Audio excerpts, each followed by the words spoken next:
to our study of 2 Samuel. We're beginning in chapter 2. And it came to pass after this that David inquired of the Lord, saying, Shall I go up into any of the cities of Judah? And the Lord said unto him, Go up. And David said, Whither shall I go up? And he said, Unto Hebron. Now, it's not that David has an ego here. David's been anointed to be king, right? And we don't know how much time transpired before David seeks the counsel of the Lord, but he asked the Lord if he should go up to any of the cities of Judah. He doesn't say Israel, because Israel and Judah have conflict. And the Lord told him, yes, to go to Hebron. Okay. Now, if you remember, Abiathar had the Urim, the ephod, so he had the means of inquiring of the Lord for David. Okay. So David went up thither, and his two wives also, Ahinoam the Jezreelitess, and Abigail, Nabal's wife, the Carmelite. So David and his men went to Hebron. They took their entire households with them. And the cities of Hebron became their new home. Now, this is in the allotment of Judah, actually. You think about Caleb, okay? And so this is where now they're taking more of a permanent dwelling instead of having to run from one place to another place and hiding and all that. Now they can actually settle down. And his men that were with him did David bring up, every man with his household, and they dwelt in the cities of Hebron, which is what you said. Mm-hmm. And the men of Judah came, and there they anointed David king over the house of Judah. And they told David, saying, that the men of Jabesh Gilead were they that buried Saul. So remember, David's from the tribe of Judah, right? And so these are his people, if you will, and they already know that Samuel anointed David to be king, and so they come to David and anoint him as king over the house of Judah. This is Judah only. This is not the Israel. This they're divided at this particular time, okay? And then the men told David about the men of Jabesh Gilead, who had actually risked their lives, if you will, to go bury Saul, to take his body down and his sons and bury them. Well, we'll see the response here. And before we move on, we're going to want you to remember this for your test. In which city did David begin his reign? Hebron is the answer, that's right. And David sent messengers unto the men of Jabesh Gilead, and said unto them, Blessed be ye of the Lord, that ye have showed this kindness unto your Lord, even unto Saul, and have buried him.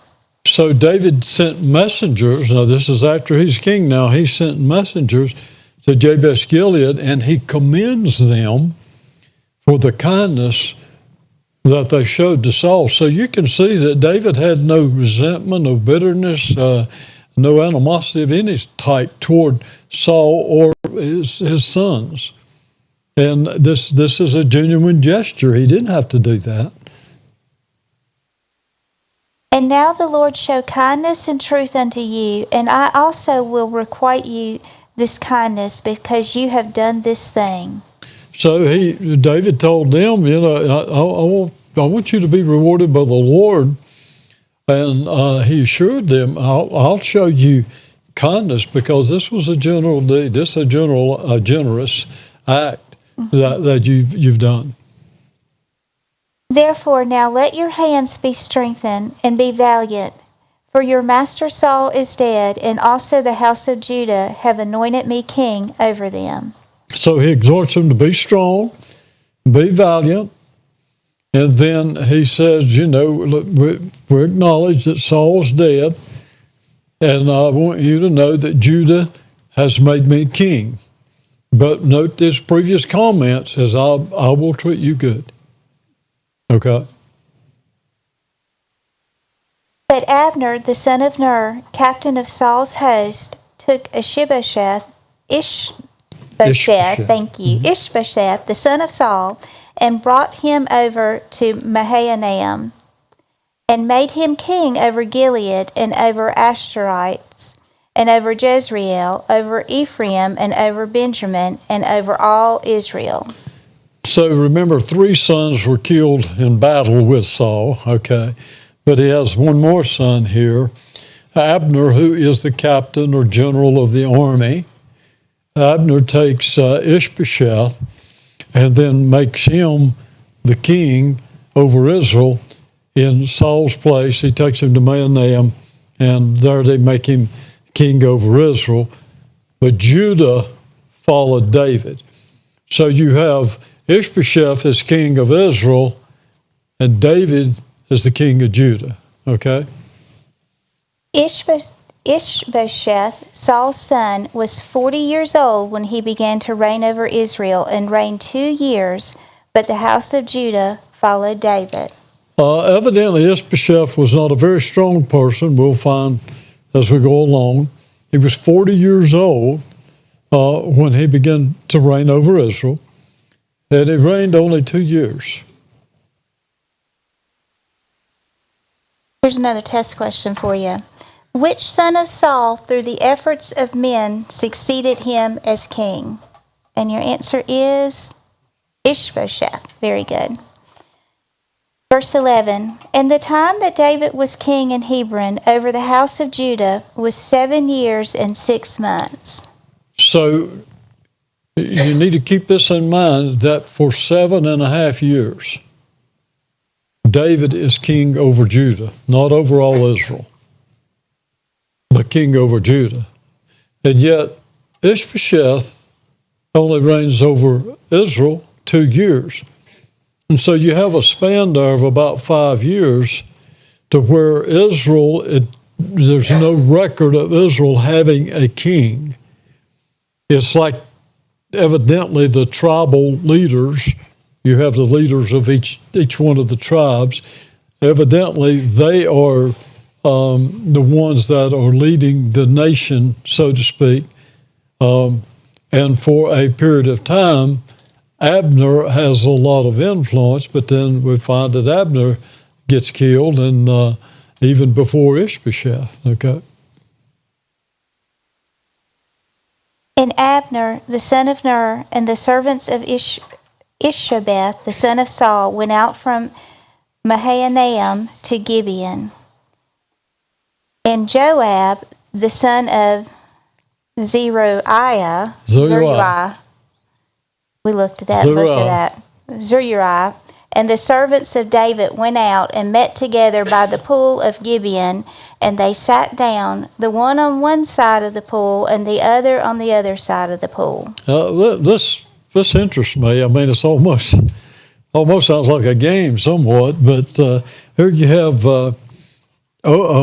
Abner, who's over Ishbosheth's army. So they go to Gibeon, and he meets Joab. Joab is the captain over David's army. And they meet by this pool in Judah, and one army on one side of the pool, another army on the other side of the pool. So you have Israel and Judah. Okay? Now just keep that in mind. And Abner said to Joab, let the young men now arise and play before us. And Joab said, let them arise. So, all right, let's let our soldiers compete with one another. Now think about that. And we're talking about life and death, okay? And so when Abner suggests that they play, is the way the King James Version says it, that they compete with one another, Joab says, all right. He agrees to it. Then there arose and went out. I'll get it right in a minute. Then there arose and went over by number 12 of Benjamin, which pertained to Ishabeth, the son of Saul, and 12 of the servants of David. So 12 men from Benjamin, they're competing against 12 men from Judah. And I don't know, their battle's different than what I'm used to, okay? Each one grabs his opponent by the beard or by the head and just thrusts his sword into the side, so all 24 men die. Isn't that something? There was no winner.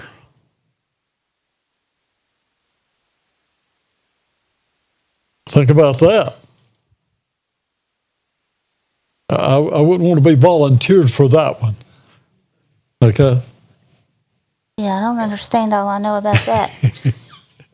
Verse 17, is that where we are? Okay. And there was a very sore battle that day, and Abner was beaten, and the men of Israel before the servants of David. So this is actually the way they started the battle. Okay? These 12 guys, and we got 24 dead. Now let's go to war. Okay? And so the place where these young men fought, they called the name of that place the Field of Sharp Swords, and it's located in Gibeon. Verse 18. What does yours say they called that field? Helkath Hazaraim, which is in Gibeon. Like I said, the Field of Sharp Swords. Okay, that's easier to say. We could have gone with just that. That would have been okay. good. Okay. All right, verse 18. And there were 3 sons of Zeruiah there, Joab and Abishai and Asahel. And Asahel was as light of foot as a wild roe. So, after this contest, there's this fierce battle that takes place. Abner's army is actually defeated by Joab's army. Now, there's the sons of Zeruiah. Zeruiah is David's sister. Some say half-sister. Nevertheless, she's his sister. And she has these 3 sons who are mighty warriors. Okay? And this is Joab, who's the captain or general of David's army, and then Abishai, who is one of David's mighty men, and Asahel. They say run like a deer. This guy was fast, and so these guys are they're engaged in this battle with Abner, and so just get the picture that David has defeated them, and so Abner's army is retreating. Okay? And Asahel pursued after Abner, and in going he turned not to the right hand nor to the left from following Abner. Keep reading 3:21. Okay. Then Abner looked behind him and said, Art that Asahel? And he answered, I am. And Abner said to him, Turn thee aside to thy right hand or to thy left, and lay thee hold on one of the young men, and take thee his armor.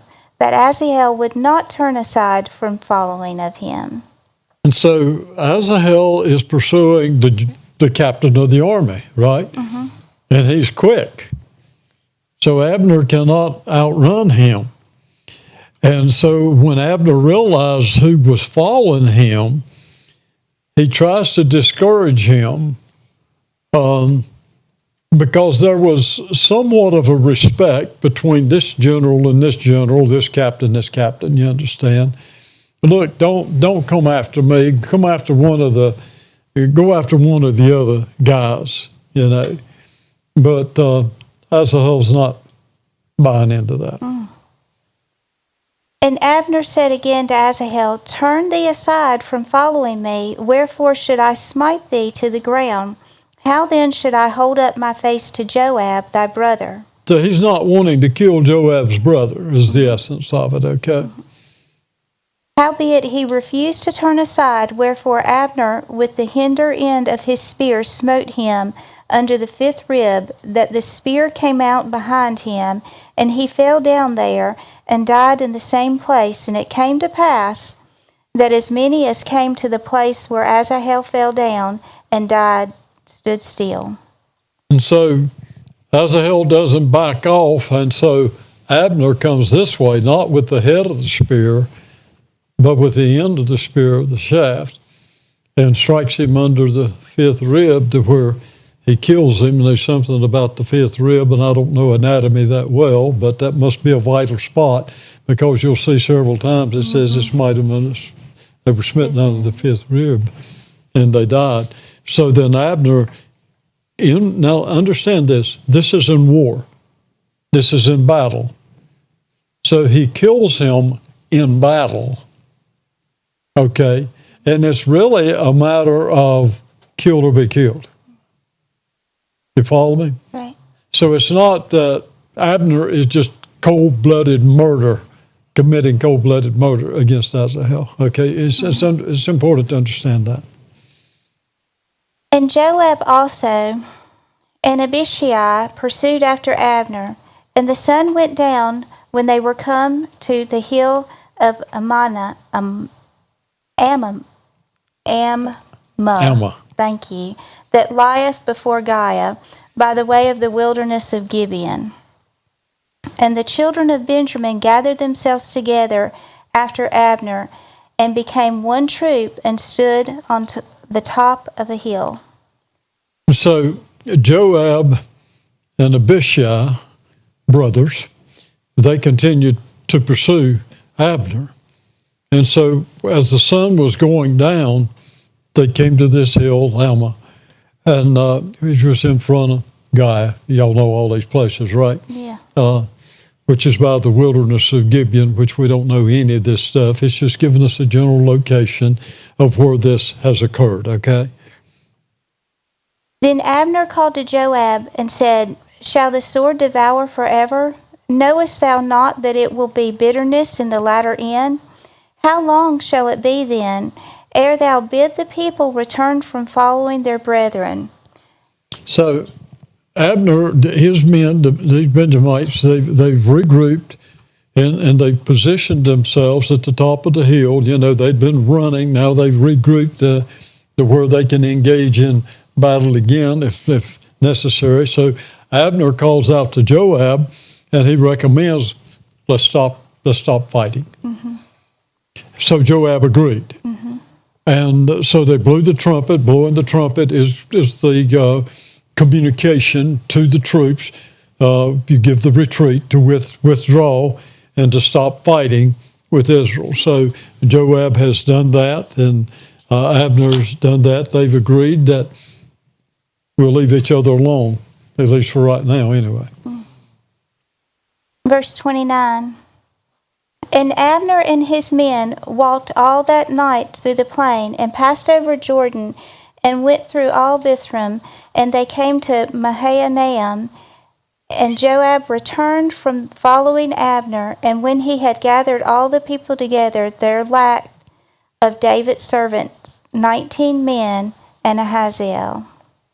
So after discontinuing this battle, Abner and his army traveled all night, crossed over the Jordan River, and they returned to Mahanaim. Then Joab, after the battle's over, he takes a census and finds that 20 of his men have been killed. But one of those men was his brother, Asahel. But the servants of David had smitten of Benjamin and of Abner's men, so that 360 men died.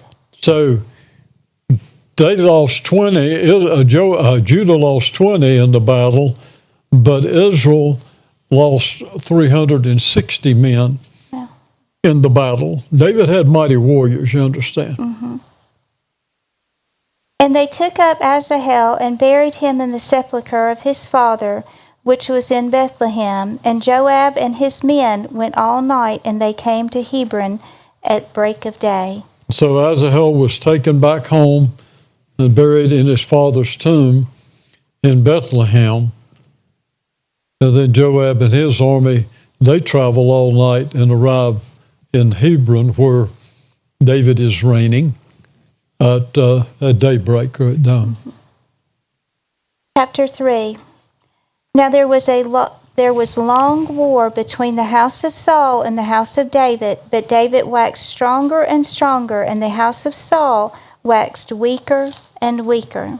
So this right here just reiterates what we've already said. Israel and Judah is fighting. And this says long war.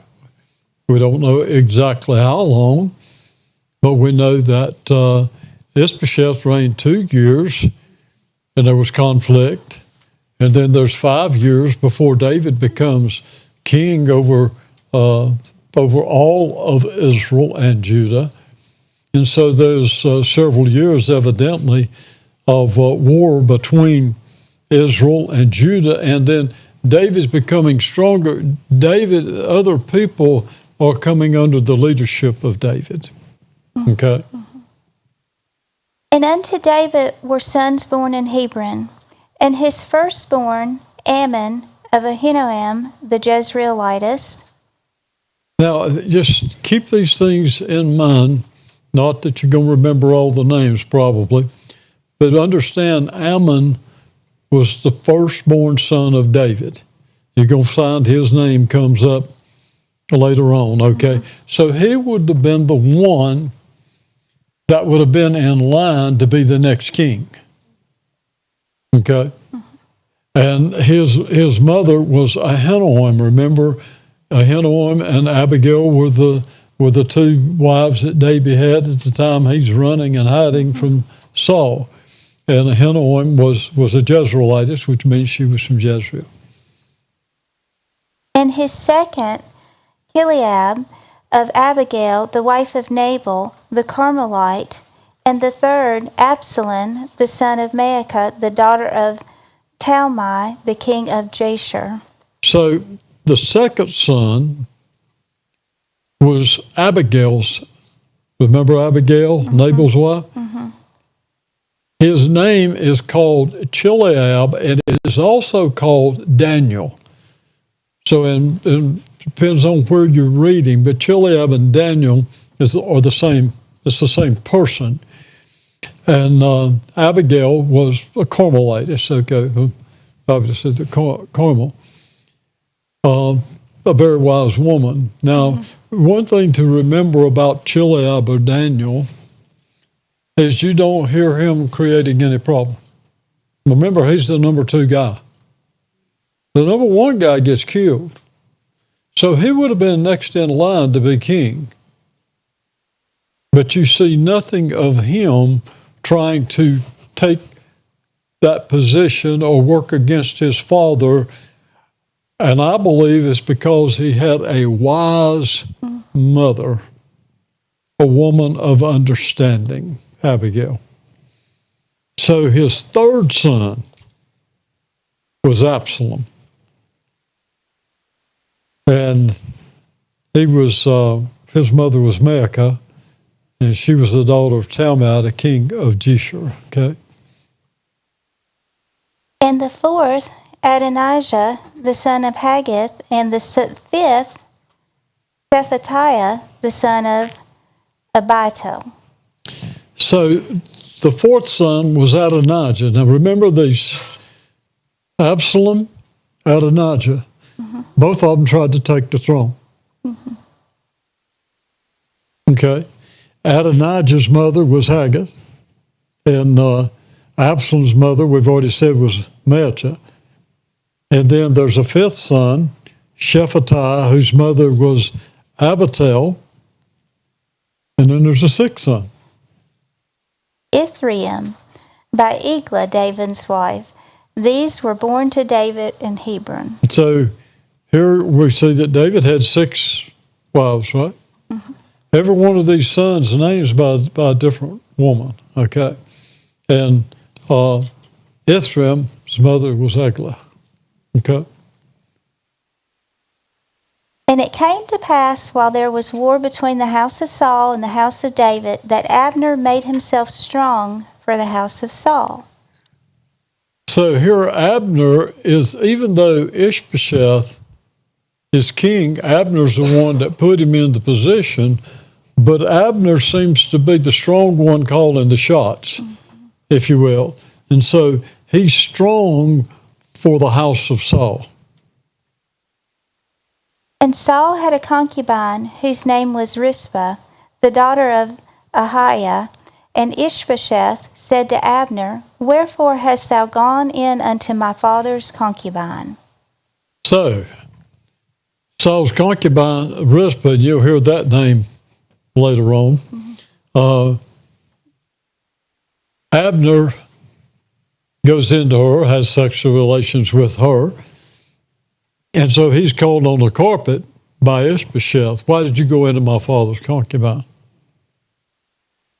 Well, that was Ishbosheth's downfall. Then was Abner very wroth for the words of Ishbosheth, and said, Am I a dog's head, which against Judah do show kindness this day unto the house of Saul thy father, to his brethren and to his friends, and have not delivered thee into the hand of David, that thou chargest me today with a fault concerning this woman? So Abner, when Ishbosheth confronts him, Abner becomes furious with Ishbosheth, and he reminds him how he had helped the house of Saul, and actually he's the one that got Ishbosheth in the position of king, and he let him know that his rebuke for this incident was totally out of order. Okay? It's not that he's violated anything per se. So do God to Abner, and more also, except as the Lord has sworn to David, even so I do to him, to translate the kingdom from the house of Saul, and to set up the throne of David over Israel and over Judah, from Dan even to Beersheba. So because of this confrontation with Ishbosheth, Abner's so angry that he swears to Ishbosheth, I'll transfer the kingdom of Israel over to David. In other words, I'm the one that got you in, I'll get you out to where David's going to rule over that. And I mean, this was a very strong statement that he's making here. I will be the one who assists in this prophecy being fulfilled, to where David is the king over Israel. That shows you the strength of Abner and the weakness you'll see of Ishbosheth. And he could not answer Abner a word again, because he feared him. So Ishbosheth's speechless. They don't know what to say. He was afraid of Abner, and rightfully so. And Abner sent messengers to David on his behalf, saying, Whose is the land? Saying also, Make thy league with me, and behold, my hand shall be with thee, to bring about all Israel unto thee. So Abner's not playing games. He sends messengers to David, and he asks to enter into a covenant with me. And if you'll enter into a covenant with me, then I'll bring all Israel over to you, and you'll reign over the entire nation of Israel and Judah. And he said, Well, I will make a league with thee, but one thing I require of thee, that is, thou shalt not see my face, except thou first bring Michal, Saul's daughter, when thou comest to see my face. So David agrees to make a covenant with Abner, but he puts a condition in, that if you'll return my wife back to me, Michal, the daughter of Saul. Now here's a violation. By law, that was not to happen. The law says, and it dealt with the putting away, but you see the principle in it. If she's given to another man and married to another man, then you can't take her back. Even if that man dies, you can't take back that woman. Well, David overlooks this, and I don't know what all the situation was. He had 6 wives, but Michal was his first wife. So actually he had 7. But she had been given Saul after David was running for his life. Saul gave her to Paltai, and she became his wife. And now David says, all right, take her from her husband and bring her back to me. I had her first. Well, that was a mistake. And David sent messengers to Ishbosheth, Saul's son, saying, Deliver me my wife Michal, which I espoused to me for 100 foreskins of the Philistines. Remember, that was the dowry that Saul requested? And so, all right, you bring her back. I bought her, I paid for her, bring her back to me. And Ishbosheth sent and took her from her husband, even from Paltiel, the son of Laish. So, here shows you the strength of Abner. He influences Ishbosheth. Did as David requested, and he took Michal from her husband, Paltiel, the son of Laish. Okay? So Ishbosheth is still alive, and he's not resisting Abner. He knows he can't. Now, there's something that interests me about Ishbosheth. He was 40 years old when he begins to reign, right? Why wasn't he in the battle at Gilboa? I mean, there's 3 more sons of Saul that was in the battle. So what's going on here? Evidently, he wasn't much of a warrior. And so he's afraid of Abner because Abner is a warrior. Okay. And her husband went with her along weeping behind her to Bahurim. Then said Abner unto him, Go, return. And he returned. So Michal's husband, Paltiel, he's weeping, and he's not wanting to give her up, you understand? And so he follows her all the way to Bahurim, and then Abner tells him, Go back home. And he did, which was a wise move. And Abner had communication with the elders of Israel, saying, Ye sought for David in times past to be king over you.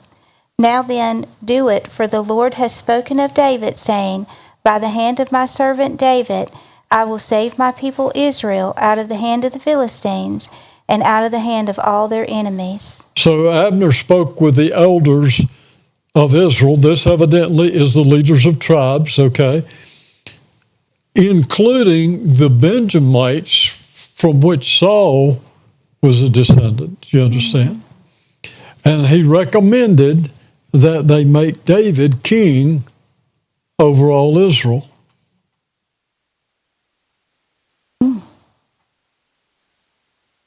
Verse 20.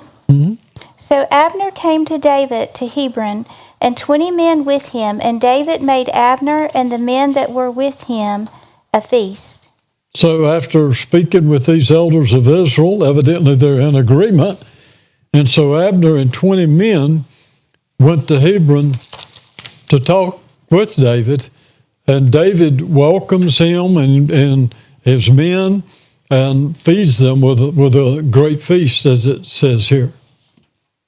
And Abner said unto David, I will arise and go, and will gather all Israel unto my lord the king, that they may make a league with thee, and that thou mayest reign over all that thy heart desireth. And David sent Abner away, and he went in peace. So after their meeting, Abner left David with the intent of returning to Israel so that he could bring all Israel into covenant with David.